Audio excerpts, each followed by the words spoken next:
இந்த கல்யாணத்தை முன்னாடி நின்று நீங்க தான் பண்ணணும். அதை நல்லா ஞாபகம் வச்சுக்கோங்க. ஆமா, அதெல்லாம் நீங்க சொல்லணுமா என்ன? என் குழந்தையாக்கு நான் கண்டிப்பா முன்னாடி நின்று எல்லாம் பண்ணுவேன். மாப்பிள, தேவா கல்யாணம் குலதெய்வ கோயில்ல நடக்கணும்னு அவங்க அம்மா வேண்டிக்கிட்டா. இப்போ அவங்க அம்மா தான் இல்ல. ஆனா கல்யாணமாவது அவ ஆசைப்பட்ட மாதிரி அந்த கோயிலே நடந்தா நல்லா இருக்கும். அதுக்காக தான் நாளைக்கு சாயந்தரம் எல்லாம் குலதெய்வ கோயிலுக்கு கிளம்பலான்னு முடிவு பண்ணியிருக்கு. அதுக்காக நீங்க நாளைக்கு சாயந்தரம் வரணும்னு ஒன்றும் அவசியம் கிடையாது. காலையில நேரமே நீங்க வீட்டில் இருக்கணும். வந்துட்டு எல்லாம் எடுத்து வச்சு எல்லாம் கிளம்புறக்கு சாயந்தரம் ஆயிடும். நீங்க உங்க அம்மா அப்பா எல்லாத்தையும் கூட்டிட்டு வாங்க.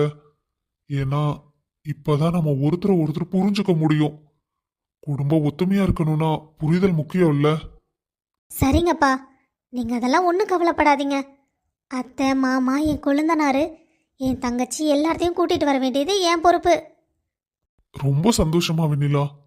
சரி, நான் போய் என் பேரனை பார்த்துட்டு அப்படியே கிளம்புறேம்மா. மாமா, வந்துட்டு சாப்பிடாமையா? முதல்ல வீட்டுக்கு வந்திருக்கீங்க. சாப்பிடாம கண்டிப்பா அனுப்ப மாட்டேன். அட, என்னப்பா, நம்ம வீட்டில் வந்து சாப்பிட்றதுக்கு என்ன கிடக்குது? நம்ம வீட்டுக்கு வந்தா நாம தான் போட்டு சாப்பிடணும். அதெல்லாம் மாமா அப்படி நினைக்கிற ஆள் கிடையாது. என்ன பேசிட்டு இருக்க? மாப்பிள்ளைட்டு இப்படிதான் பேசுவியா? பார்த்து பேசு. மாப்பிள்ள, தப்பா நினைச்சுக்காதீங்க. ஒரு முக்கியமான மீட்டிங் இருக்கு. நாளைக்கு சாயந்தரத்துக்குள்ள எல்லா வேலையும் முடிக்கணும். அதான் இப்ப ஆபீஸ் கிளம்பிட்டேன்.